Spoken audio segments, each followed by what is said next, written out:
और बाजार पर अब फिलहाल किन लेवल्स पर नजर रखी जाए, कौन से लेवल से एंट्री के लिए, इस पर भी जानकारी लेते हैं। सेंट्रल ब्रोकिंग से नीलेश जैन इस वक्त हमारे साथ हैं। चलिए जी, गुड आफ्टरनून। बाजार में फिलहाल कमजोरी के साथ कारोबार, हालांकि बैंक निफ्टी थोड़ा सा अपने आप को ग्रीन रेंज में लाने की कोशिश जरूर कर रहा है, पर निफ्टी बैंक निफ्टी अब यहां से इंपॉर्टेंट रेंज क्या नजर आ रही है आपको? Very good afternoon Swati. बिल्कुल देखिए, इंडाइसेस की अगर हम बात करें तो निफ्टी और बैंक निफ्टी दोनों ही कंसोलिडेशन दिखा रहे हैं। इनफैक्ट निफ्टी पिछले 3 दिनों से एक सीमित दायरे में ट्रेड करता हुआ नजर आ रहा है।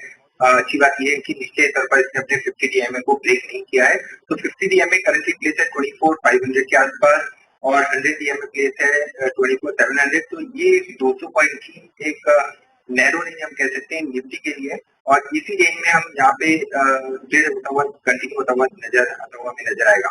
तो ओवरऑल निफ्टी में अगर थोड़ी सी डिप मिलती है तब एक बार खरीदारी के मौके बनते हुए नजर आ सकते हैं, क्योंकि आप वॉलेटिलिटी इंडेक्स पर नजर डालें, यहाँ पर 14 के नीचे फिसल चुका है इंडिया वीक, तो कहीं ना कहीं कंफर्ट यहाँ पे निफ्टी से लौटता हुआ नजर आएगा, क्योंकि रिस्क एंड रिवॉर्ड भी यहाँ पे थोड़े से फेवरेबल हो चुके हैं। और बैंक निफ्टी यहाँ पर कंपेरेटिवली स्ट्रेंथ नजर आ रही है, क्योंकि अपने ब्रेकआउट के ऊपर ट्रेड हो रहा है। 50 to 700 की स्टॉप लॉस अगर कोई भी डिप मिले तो बैंक निफ्टी को भी लॉन्ग करके चल सकते हैं। हमें ऐसी एक्सपेक्टेशन है कि बैंक निफ्टी निफ्टी को आउट परफॉर्म करता हुआ नजर आएगा और एक नए रिकॉर्ड हाई हमें बहुत जल्द बैंक निफ्टी में देखने को मिल सकते हैं। ब्रॉडर मार्केट पे नजर डालें तो निफ्टी मिड कैप और स्मॉल कैप लगातार 8वें कंसेक्यूटिव सेशन यहाँ पर तेजी देखने को मिली थी। हालांकि पिछले कुछ एक मिनटों में थोड़ा प्रॉफिट बुकिंग जरूर देखने को मिली है, बट ब्रॉडर मार्केट अभी भी कंपेरेटिवली स्ट्रॉन्ग नजर आ रहे हैं, तो सेक्टर से स्टॉक स्पेसिफिक फोकस करके चलने की सलाह होगी। तो बिल्कुल, तो ब्रॉडर मार्केट में कुछ डेफिनेटली स्ट्रेंथ जरूर है, प्रॉमिसिंग स्पेस ये है, पर कन्विक्शन अगर है ज्यादा निफ्टी बैंक निफ्टी में तो नीलेश जी को निफ्टी बैंक पर ज्यादा यहाँ पर कन्विक्शन है, आउट परफॉर्म करता हुआ नजर आ रहा है। 52,700 ये एक ऐसा लेवल है जिसको जरूर ध्यान में रखिए एज अ स्टॉप लॉस। लेकिन हाई रेंज निफ्टी बैंक पे क्या आपने सजेस्ट किया, और निफ्टी में कौन से टारगेट के लिए पोजीशन बनाई जा सकती है लेवल्स पर नीलेश जी?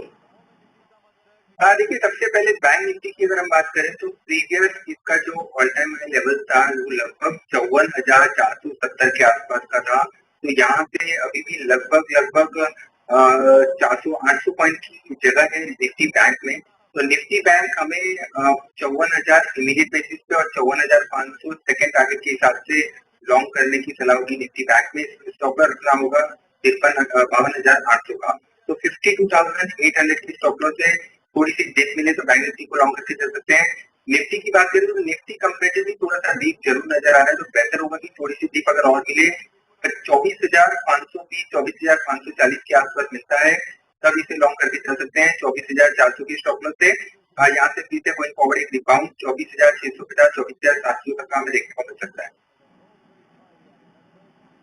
ओके, तो ये आपने देखी निफ्टी बैंक में खरीदारी का लेवल 54,000 और 54,500 तक के टारगेट के लिए 52,800 का एक स्टॉप लॉस यहाँ पर खरीदारी करने की सलाह आपके लिए आ रही है। और निफ्टी पर भी एक 24,700 का जो रेंज है वो जाते हुए इनफैक्ट 24,750 तक का एक बड़े टारगेट के लिए 24,400 का स्टॉप लॉस के साथ यहाँ पर आपके पास मौके बन सकते हैं निफ्टी में। ये नीलेश जी की राय है मार्केट पर।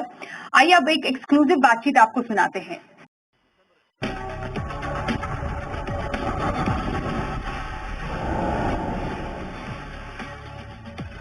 आइए आगे बढ़ते हैं और जानते हैं बाजार में किन स्टॉक्स पर नीलेश जी की है नजर। बाजार तो दिन के निचले स्तरों पर अभी फिलहाल कारोबार कर ही रहे हैं। अभी आप अंकों के लिहाज से भी समझिए, स्मॉल कैप में भी फिलहाल ऊपरी स्तरों से गिरावट गहराती हुई नजर आई है हमें। अराउंड 100 पॉइंट्स की गिरावट स्मॉल कैप में है। निफ्टी पर एक नजर डाले तो लगभग 140 अंकों की गिरावट डेज हाई से फिलहाल हम देख पा रहे हैं। वहीं बैंक निफ्टी में भी कुछ यही हम फॉल फ्रॉम डेज हाई देख पा रहे हैं। सेंसेक्स में अराउंड 450 अंकों की गिरावट दिन के उच्चतम स्तरों से देखी जा सकती है। तो फिलहाल अभी दिन के लोएस्ट लेवल पर बाजार ट्रेड करते हुए नजर आ रहे हैं, पर किन स्टॉक पर रखी जा सकती है नजर, उस पर एक नजर डाल लेते हैं। नीलेश जी, आपकी रडार पर कौन से स्टॉक थे इस टाइम पे?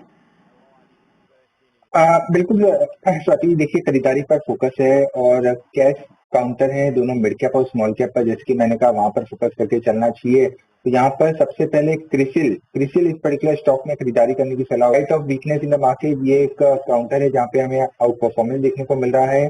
दिन के उच्चतम लेवल पर ट्रेड हो रहा है। कंसोलिडेशन के बाद फॉलिंग ट्रेंड लाइन का ब्रेकआउट यहाँ पे आता हुआ नजर आ रहा है।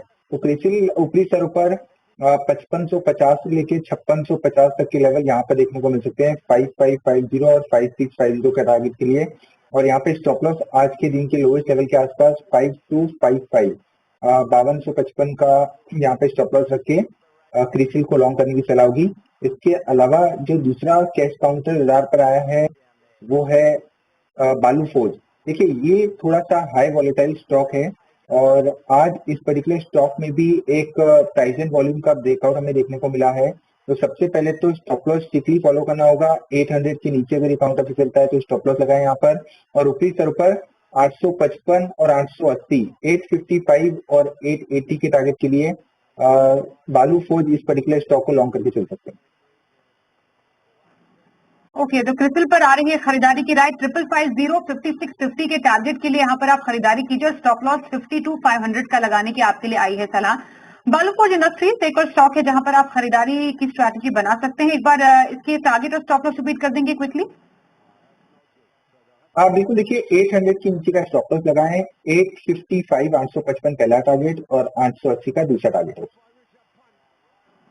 बिल्कुल, तो रही आपके सामने लेवल्स दोनों ही स्टॉक के, यहाँ पर आप कर सकते हैं खरीदारी इस बाजार में फिलहाल दिन के निश्चित स्तरों पर कारोबार करते हुए फ्रॉम डेज हाई। अब यहाँ से आगे बाजार पर क्या रखे रणनीति और कौन से स्टॉक पर बना सकते हैं खरीदारी की स्ट्रैटेजी, इस पर भी रहेगी हमारी नजर। एक छोटे से ब्रेक के लिए रुकते हैं। नीलेश जी, थैंक यू सो मच इस बातचीत के लिए। वक्त एक ब्रेक का हो गया है। तमाम अपडेटेड एक्शन के लिए आप देखते रहिए जी।